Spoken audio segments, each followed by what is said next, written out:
चलिए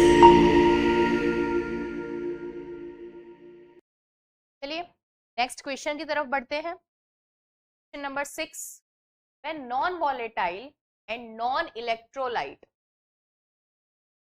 solute is dissolved in water then the solution dash।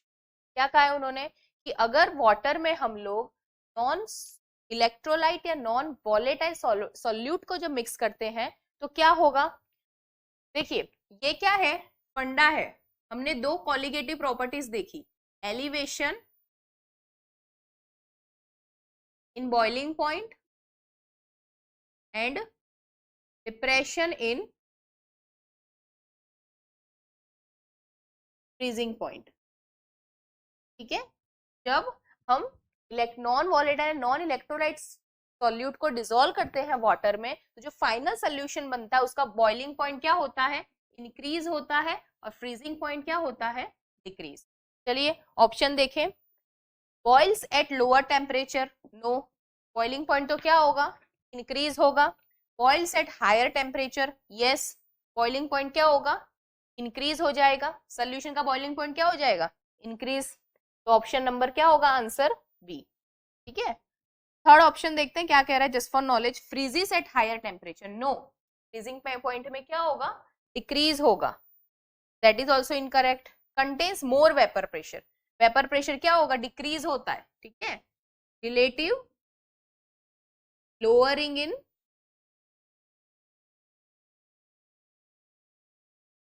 Vapour pressure. Simple सी बात है बच्चों, होता क्या है ना कि जैसे यहाँ पर पहले सिर्फ सॉल्वेंट के मॉलिक्यूल थे, ठीक है, यहाँ कौन थे, सिर्फ सॉल्वेंट के मॉलिक्यूल थे, अब कौन आ गया, सल्यूट के मॉलिक्यूल आ गए। ठीक है, सल्यूट के मॉलिक्यूल आ जाने की वजह से मोल फ्रैक्शन क्या हो चुका है, डिक्रीज हो चुका है। मोल फ्रैक्शन डिक्रीज होगा तो पार्शियल प्रेशर क्या होगा, वो भी डिक्रीज होगा। तो वेपर प्रेशर है वो भी क्या होगा, डिक्रीज। अगर वेपर प्रेशर डिक्रीज होगा तो बॉइलिंग पॉइंट क्या होगा, इंक्रीज होगा। ठीक है, तभी सॉल्यूशन का जो बॉइलिंग पॉइंट होता है वो क्या होता है, बढ़ जाता है। So that's why boils at higher temperature due to increase in vapour, due to decrease in vapour pressure. Vapour pressure है वो सॉल्यूशन बनने के बाद उसका क्या हो जाता है, बढ़ जाता है। सॉरी, वेपर प्रेशर जो है वो क्या हो जाता है, कम हो जाता है, तो ऑटोमेटिकली बॉइलिंग पॉइंट क्या हो जाएगा, बढ़ जाएगा। सिंपल सी बात है, वेपर प्रेशर कम हो रहा है मतलब जो सरफेस के मॉलिक्यूल्स है वो उड़ने में, एस्केप होने में इंटरेस्टेड नहीं है। अगर एस्केप होने में इंटरेस्टेड नहीं है तो यू डोंट थिंक सो कि उन्हें हमें ज्यादा एनर्जी देकर बॉईल करना पड़ेगा। So that's why there is an inverse relation between vapour pressure and boiling point. Yes और no, the correct option is option number, boils at higher temperature. So let's proceed to the further question, that is question number 7. Mole fraction of solute and relative lowering in vapor pressure are equal. This law is known as, ये तो हमारे पास formula क्या है, delta P upon P not T equal to XB। This is a formula of relative lowering of vapor pressure.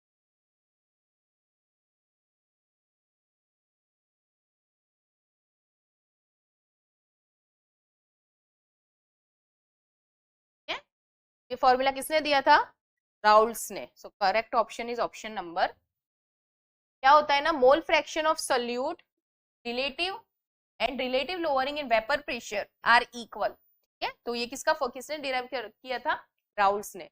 तो correct option is option number. चलिए आगे बढ़ते हैं हमारे नेक्स्ट क्वेश्चन की तरफ। Question number 8, osmotic pressure of 0.2 molar glucose solution at 300 kelvin temperature is. क्या कहा है, ऑस्मोटिक प्रेशर फाइंड करने को कहा है, कंसेंट्रेशन गिवन है that is 0.2 molar, temperature is given to you that is 300 kelvin. ठीक है, चलिए हमें क्या फाइंड करना है, pi that is osmotic pressure. क्या है हमारे पास relation, so pi is equal to i into CRT। ठीक है, तो आई की वैल्यू क्या होगी for glucose 1, no dissociation no association, जैसा मॉलिक्यूल है ऐसा ही सरफेस पर भी रहेगा, क्या होगा उसकी वैल्यू 1। कंसंट्रेशन कितना गिवन है 0.2 इंटू आर। अब आर की वैल्यू क्या रखेंगे, यहाँ से यूनिट देखकर रखेंगे, किसमें मांगा है उन्होंने, ठीक है, they are asking in bar, तो in terms of bar R की वैल्यू क्या होती है 0.0831। ठीक है, चलिए पुट करते हैं value 0.0831 into what is the temperature 300 kelvin. चलो कैलकुलेट करें इसे, क्या है हमारे पास 0.2 into 0.0831 into 300, answer comes out to be 4.986। क्या रहा है answer 4. Just a minute, let's do it again. 0.2 into 0.0831 to 300. Answer comes out to be 4.98. Yes, 4.91. Okay, so your answer क्या है आंसर 4.91 बार। कहाँ है ऐसा ऑप्शन, ऑप्शन नंबर ठीक है, तो आपका करेक्ट आंसर क्या होगा ऑप्शन नंबर ए। सिंपल है ना, एक फॉर्मूला ही लगाना था हमें, आई की वैल्यू फाइंड करनी थी, बाकी सारे सी गिवन थे। आर की वैल्यू रखने में यहाँ खास ध्यान रखिएगा कि जो आर हमें यहाँ पर प्रेशर फाइंड करना है, तो आर की वैल्यू जो 8.31 है वो जूल्स के टर्म में होती है। want the value in terms of bar, then value is 0.831 बार। यहाँ गलती होने के चांसेस हो सकते हैं, otherwise it is a simple question. Okay students, the correct answer is option number A. Okay students, so let's go with your another question, that is question number 9. Want of factor of aqueous solution x y z, तो यहाँ हमें 3 solution given है x y z, इसका I की value हमें given है that is 1.8 into 0.5। ठीक है, ये वैल्यूज हमें गिवन है, तो उन्होंने क्या कहा है boiling point, freezing point, vapour pressure, in terms में हमें क्या करना है उनके बीच का रिलेशन बताना है। चलो हम सबसे पहले इन तीनों का रिलेशन क्या होता है इन टर्म्स ऑफ आई वो देख लेते हैं। तो higher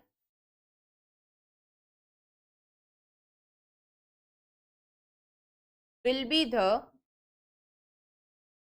boiling point of solution, lower will be the higher will be the I के साथ कैसा रिलेशन है उसका डायरेक्टली प्रोपोर्शनल।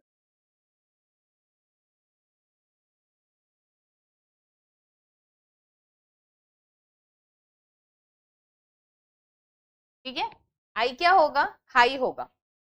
के बाद में देखें तो लोअर, आगे देखा हमने फ्रीजिंग पॉइंट का क्या रहेगा इनवर्स रिलेशन रहता है, lower will be the freezing point of solution,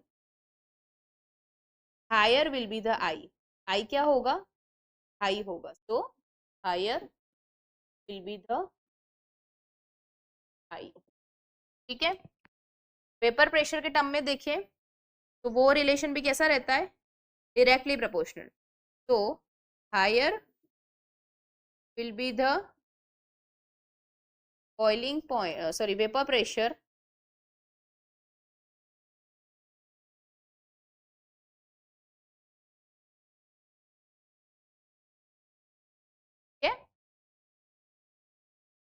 का भी रिलेशन कैसा होता है डायरेक्टली प्रोपोर्शनल रिलेशन होता है।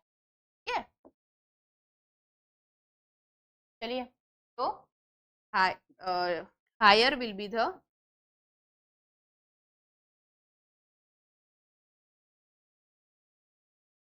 हाई। ठीक है, तीनों तीन में क्या होगा ना हमारे पास रिलेशन है आई के साथ, तो अगर बॉइलिंग पॉइंट देखें तो सबसे बड़ी वैल्यू किसकी है यहाँ पर एक्स जेड की, तो अगर बॉइलिंग पॉइंट आई की वैल्यू हाई है तो जेड बॉइलिंग पॉइंट की भी वैल्यू क्या होगी हाई होगी। यहाँ रिलेशन क्या आएगा for boiling point Z plus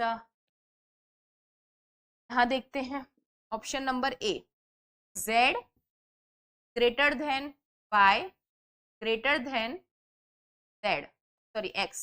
तो in terms of boiling point हमारे पास ये रिलेशन होगा, ठीक है। क्या यही रिलेशन गिवन है? नहीं, तो ऑप्शन ए इज इनकरेक्ट। चलिए ऑप्शन बी देखते हैं। फ्रीजिंग पॉइंट के टर्म्स में दिया है, तो फ्रीजिंग पॉइंट का क्या होगा? रिलेशन उल्टा होगा। तो फ्रीजिंग, अगर इसका फ्रीजिंग आई क्या है, कम है, तो उसका फ्रीजिंग पॉइंट सबसे ज्यादा होगा। y greater than x greater than z, z का जो फ्रीजिंग पॉइंट है वो क्या होगा? सबसे कम। ऑप्शन क्या गिवन है हमें? z is less than x is less than y, ठीक है। डिक्रीजिंग ऑर्डर गिवन है, तो यही ऑर्डर सही है ना। देखिए y z की वैल्यू i के लिए हाईएस्ट है, का जो बॉइलिंग पॉइंट होगा, सॉरी फ्रीजिंग पॉइंट होगा, वो क्या होगा? लोएस्ट होगा। तो हमारा ऑप्शन नंबर बी क्या दिख रहा है हमें? करेक्ट ऑप्शन, ठीक है। तो आपको क्या देखना था? सिर्फ रिलेशन देखना था। जैसे जैसे आई की वैल्यू बढ़ती है, फ्रीजिंग पॉइंट की वैल्यू क्या होती है? डिक्रीज। तो for the highest I boiling point should be lowest, and for the lowest I boiling freezing point should be highest, ठीक है। समझ में आया? राइट ऑप्शन होगा हमारा ऑप्शन नंबर। चलिए तो आगे बढ़ते हमारे नेक्स्ट क्वेश्चन की तरफ। Question number 10, what is the normal freezing point of the solution be present in the diagram? Normal freezing point of solution, ठीक है, विदाउट डेविएशन, जो नॉर्मल फ्रीजिंग पॉइंट होता है। तो देखिए हमारे इस डायग्राम में अच्छे से क्या डेपिकेट किया हुआ है? T0, यहाँ तो सिर्फ क्या है? सॉल्वेंट, सॉलिड है। ये तो क्या होगा हमारा? Freezing point of pure solvent, ठीक है। के बाद में हमने यहाँ से क्या ऐड करना शुरू किया है? सॉलिड ऐड करना शुरू किया। जैसे जैसे हम लोग आगे जाते हैं, क्या हो रहा है? यहाँ पर पहुंचे, यहाँ से क्या हो जा रहे हैं? डेविएशन शुरू हो जा रहे हैं। तो उन्होंने क्या कहा है? नॉर्मल फ्रीजिंग पॉइंट, ठीक है। नॉर्मल फ्रीजिंग पॉइंट हमें क्या दिख रहा है? ये रहा, मिक्स करने के बाद, दैट इज T1। तो T1 हमारा क्या हुआ? Normal freezing point of the solution. Option है यहाँ पर ऐसे, तो दैट इज क्या है ऑप्शन हमारा? Option number A. T1 जो होगा हमारा क्या होगा? Normal freezing point of solution, ठीक है। सिंपल डायग्राम बेस्ड क्वेश्चन था। आपको डायग्राम देखकर जब पता लग जाएगा ना कि T0 है, यहाँ तो सिर्फ सॉलिड है। इसके बाद में जैसे जैसे हम फर्दर आगे बढ़ते हैं, जब दोनों को मिक्स किया, तब हमें क्या मिल रहा है? एक freezing point, that is T1, ठीक है। चलिए दिस ऑप्शन नंबर